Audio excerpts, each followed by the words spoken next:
Welcome, everyone, to another episode of The Second Coming, No One Left to Crucify. I'm here with Brother T. I'm your host, Jason Keeton, and I'm so happy to be here with you today. We made a few changes. If you want to support us, support.truethought.org. Otherwise, like, share, subscribe. We really appreciate what we're getting back from you and the interactions that we're getting back from you, and I can't thank you enough. So, Brother T, how are you doing today? I'm doing great, man. I'm really glad to be back here with you, Jason, on another episode of No One Left to Crucify. So, well, tell me, how's it going? It's going well. You know, I've been doing a lot of deep dive work, studying and reading and meditating and praying and staying connected with Spirit. I really feel that, you know, I have a purpose, and True Thought and this community gives me an opportunity to fulfill my own process of learning and growing. And so I'm really appreciative of those of you out there today watching our podcast and learning through, and we hope learning. And if you got comments, share comments. If you've got questions, share those questions with us here.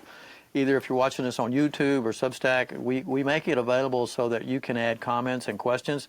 If you have a question of something that you would like Jason and I to consider in one of our episodes, you know, that would be really cool. You know, just type it in and let us know what you're thinking or what your questions might be. And if you have some complaints or compliments, we'll take those too. Other than that, Jason, I'm just excited to be back here on this episode with you, and I'm ready to consider what kind of curveball you're going to throw at me today. Or to throw at Spirit, I should say. Yeah, this one might not even be much of a curveball, because I've really enjoyed reading your Substack stuff that you put on Substack every day, and I've been really enjoying it. So I'm going to actually just pull it off of Substack, and it kind of it's such an easy question, but I want you to expand on it. And it's from today, actually, and it's like, what is our purpose here? Why are we here? Okay, well, that is a really important question. You know, I remember early in my journey, about 10 years or so ago, that I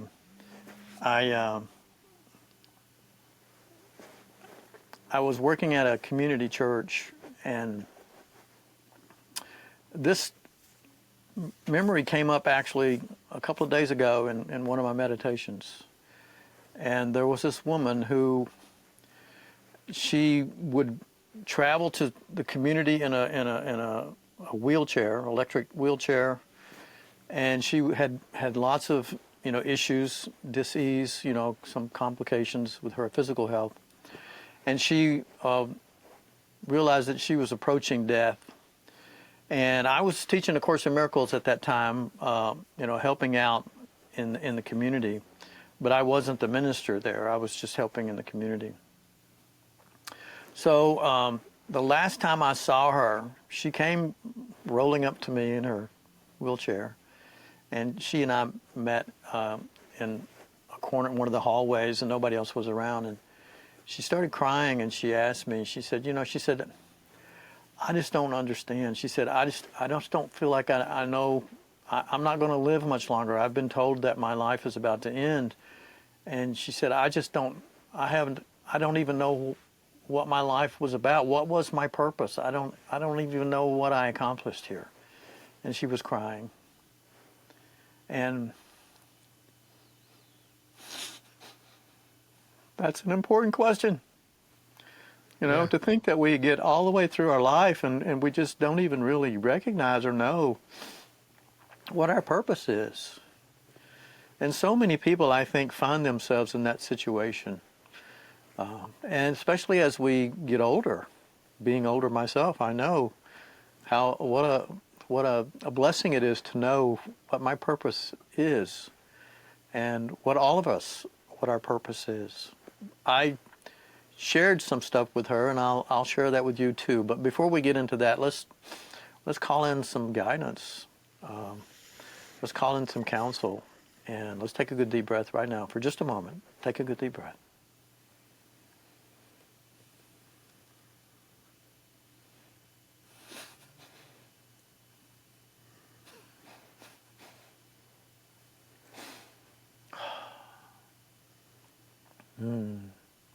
I know who I am in truth.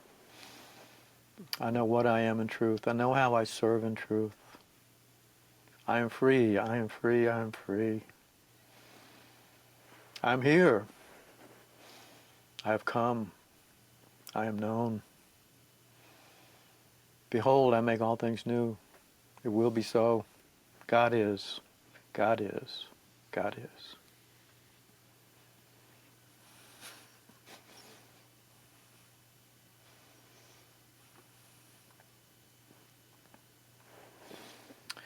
Well, I was early in my work and study and understanding of our spiritual journey at that time.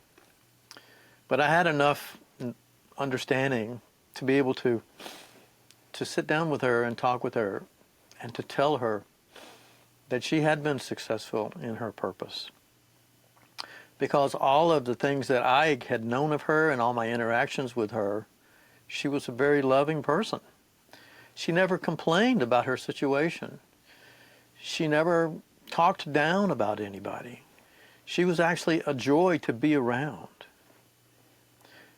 And I shared with her that she had served her purpose, that she had been loving and understanding, and she had been a witness that love heals all things.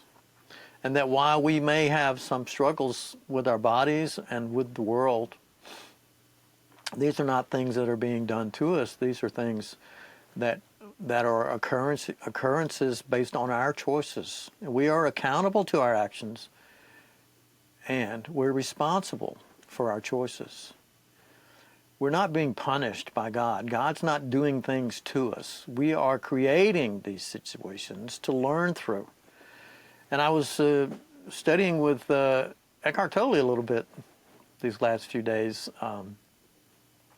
and something caught my attention in his teaching from A New Earth, and that was, he said, suffering burns up the ego.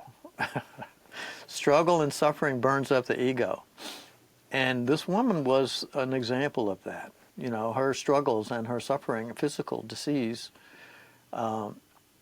had burned up her ego. And she was really a pure in heart person. Now, your question is really good, because we can, and most of the time, I think, at least I'll speak for myself, I avoided that question completely, for the first 4 or 5 decades of my life. Certainly the first 4. Because I was too busy trying to figure out how to survive, how to avoid suffering, and to avoid struggle. Because the ego would like to tell us, that we don't have to struggle. And I hear people say, well, I don't deserve this suffering. I don't deserve this struggle. It's not about deserving. These are opportunities, and these are ways that we learn through. These are things that we learn through.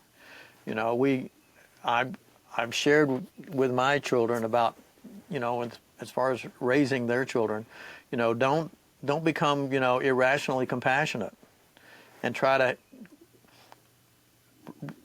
help your children avoid any struggle or suffering. Let them deal with life as it comes to them. Let them be responsible for their choices and responsible for their actions, because that's how they learn. And when we become irrationally compassionate to the point we don't want them to struggle, we don't want them to suffer, and we put them in a cloak of protection, and so they don't know any struggle or suffering, and then suddenly we're gone, they're lost. And their ego can be insane, right? Because the ego, without some balance, it becomes bigger and bigger. And we have lots of examples out in the world today of people who are self-righteous in their opinions about who they are and what they deserve, right?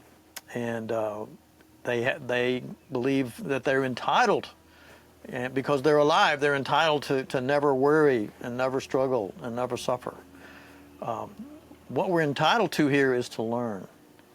And the ego is the instrument that we learn through. So back to your question, what is our purpose? We came here to create more of God. And you're not going to hear many people tell you that, at least yet. But we're starting some new things here for people at in the second coming podcast here, of helping people to see themselves in a new way, because the old way of seeing things is shifting and changing, because it has to go away so that the new can manifest. And the entire purpose of us being here is to create more of God. And we do that by being and allowing our true self ultimately to be who we express as. Jesus said it perfectly when he said it this way. He said, when you see me, you see the Father. His ego had just collapsed. And, well, it was still there, but I'm just saying it wasn't who he was being. Who was he being? He was being Christ, right? More of God. And what is Christ? Christ is God in form, right? So in the beginning was the Word, and we talk about it here often, but the Word is the energy of the Creator in action. That's us. That's you. That's me. That's our soul that was created as individuations and aspects of God, extensions of God itself. God creating more of God. And as aspects of God, our purpose is to be more of God, to become ultimately to be creators of more of God, and to be more of an expression of what God is. And what is God? God is love, eternal love, right? Because what God creates is eternal. And now we take in this position here in form to be more of God in form, right? And that is Christ. So we have to let our soul grow, and we do that over many, many incarnations, and we grow through those incarnations. We learn our lessons. Our ego is a new personality that we create in every incarnation, but the soul is what is reincarnating and growing and learning through our incarnations, its incarnations. And as it matures and grows, ultimately it overrides that egoic aspect of ourself, the thoughts system of fear, and the personality self becomes almost muted. It's still available and it's still a part. Everything is all of God. Everything is part of God. But these are stepping stones, like, being a toddler and learning how to walk. You're crawling around to learn to walk. But once you learn to walk, then you learn to run, and you keep advancing. And we go through stages of growth, and we can look back at our history and identify with that self, but that's not who we are. Ultimately, we allow our soul to come to the fore. When you see me, you see the Father. And so what's happening here then is God is now, first, Word became form, right? But now matter is becoming God expressing through form. And that's your purpose, and that's my purpose, and that's the purpose of everyone on the planet. This planet will become, instead of the often hellish experience that it is today, heaven on earth. It will become heaven on earth when we quit making hell out of it by condemning and damning and judging our brothers and sisters. When we learn how to and finally progress to the point where we set aside that judgmental mind, the ego self, the personality self, and we allow our true nature, our true self, our true mind to come forward and be who we are being as an expression of love in form, then now love is now form itself. This is our purpose. Our purpose is to be more of God, to be more of love, to be what God has created us to be, and we can only be. And that is an extension of God itself with an intention to create more of God. I love that. And do you think it's almost like an individual. I realize that it's a collective, but as our viewers here and myself, when I think of this journey, it seems very personal. Like my vibration, I constantly see and talk about, like, this is heaven on earth. Isn't this a beautiful life? I'm so grateful. And I can take my sister-in-law, and she constantly says, this is hell. This is hell on earth. I can't wait to get off of this earth because, something else has to be better. But the individual vibrations, is that what is, when does it become collective, or does it, or is it always just an individual perception of your spiritual journey? Good question. It's always the collective. Well, give you an example. At some point in your life, somebody told you that what an ocean is. That's the ocean, right? Or did you name the ocean, decide what it is? Or was it given to you by the collective? I named it the Gulf of America. But it was given to you by the collective. You see, even that idea that it's not the Gulf of Mexico, it's the Gulf of America, that will change in time through the collective, but it was an individuation. I think somebody by the name of Donald Trump, who the suggestion wasn't his idea. So the suggestion was made to him, and he accepted it and said, oh, that's a good idea. Let's do that. And so he began to change the perception of the collective. Eventually, given enough time, if America survives, as an example, it will be only and ever known as the Gulf of America by new generations, future generations, because they're not going to be looking back to the past of when it was named the Gulf of Mexico, because it just won't be available. It is a collective transformation, and that's actually a pretty good example. So the collective transformation of moving out of the egoic construct, which is what we came here and become assumed by, which is the thought system of fear. That's the operating system of the human condition initially.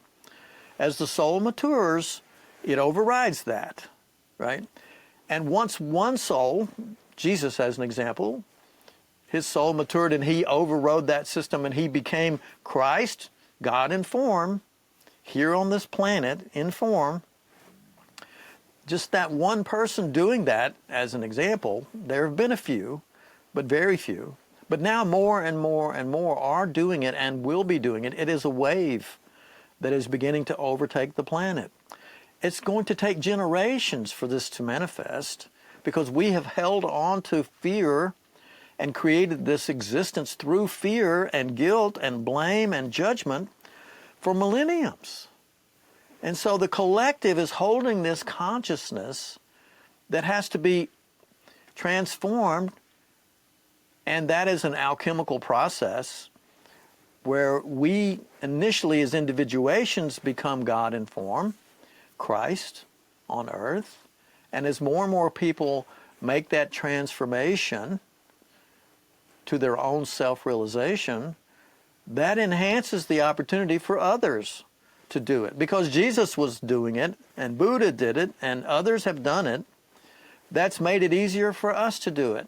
And as each of us do it, it makes it easier for others to do it. So it's always the collective. You have, it was explained to me this way, Jason, it's imagine this huge train and you've got your boxcar, right? But the train's going in the direction it's going in and you can't change that direction. But you can change the window dressing on your boxcar, you can change the upholstery on your seats, you can decide if it's going to be a nightclub or if it's going to be a church. You can decide what your boxcar looks like. You have that much control. But the collective direction of the train, you have no control of that. The collective is going in a direction of self-realization, creating heaven on earth. It's called the second coming. And we were right in the beginning of it. We're right in the middle of it. And it is absolutely, profoundly real. Thank you. That was a very nice example, You're and welcome. and as my part or as the community's part, how do we share this with? Do we? I know you've talked about being the example, but I'm feeling like I should be actively doing something other than just smiling and showing love. I feel like I should be doing something, which is maybe why I'm the host of True Thought. So it's beautiful, but is it spirit that's guiding us, or are we just leaving the space open, and spirit is channeling through us? I mean, you have an amazing role here as the minister and our thought leader. It's beautiful. What what is that? Is it being open and spirit leaving a space for spirit, or is it actively doing something? Because that kind of gets confusing with, is it ego that's doing something, or is it spirit that's doing something? Another great question. There are no shoulds and shouldn'ts, number one. In the Course in Miracles, Jesus has an admonition there that a lot of people struggle with and don't understand. But he says, you need do nothing. Where's the should and shouldn't in that? Doingness, right? The ego is about doingness, and spirit is about presence and being. You are a human being. The human aspect of you is the doing, doing, doing. But the being aspect is the self of being present to what is. Most people, I'll use it again as an example of how I tried to help my children understand how to be a good parent, is to not just be human and be busy in the doing, doing, doing, go to school, do this, clean up your room, blah, blah, blah, but to just sit down and be with them. Because the being aspect of the human being is the being present and being present to what is and aware to what is, and know your children, understand your children, understand your parents, understand your spouse, understand your friends and family and brothers and sisters by being present with them, not by doing. So what are we supposed to do? Allow and accept everything and begin to recognize that everything, all matter, everything is of God. It is God. When you see the flower expressing its beauty, you can notice the scent, the fragrance, and the color. The color is God. The scent and fragrance is God. The flower is God. And the flower itself is that unique being of that unique expression of God. Do you see God in everything all day? Because that is our purpose, is to recognize truth, that God is all there is. And there is no doing that's necessary. Not to say that, yes, the ego will say, well, I need to do more, we need to do more, I want to, the ego wants to control your spiritual advancement. But your ego can't do anything except delay it by holding your attention in a doingness attitude. Letting go, being present. Presence and being is the process of knowing yourself, your true self. And then ultimately allowing that self to be who you be. And when that self is doing, it is doing it from its divine knowing and changing the world. Something that the small personality ego self will never understand or will never grasp and will never be capable of doing. The only thing we can get it to do is to get out of the way. Get thee behind me. I love that. And I know exactly what you're talking about, but I just want clarification for all of our viewers is, when we're sitting here observing, the beautiful flower and, the deer in nature. That's great. But let's say right there also is all of a sudden that is interrupted by a fatal car crash, and that is also God. You can't have one without the other. It's all God.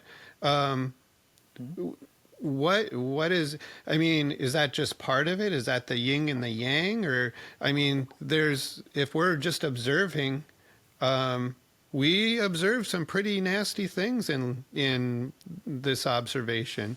What are the nastiness of it? What is that? So who's deciding what's nasty and what's not? I guess that was my judgment as an outsider. I mean, especially Well, if it was you nailed it. It's a judgment. sure And where does judgment come from?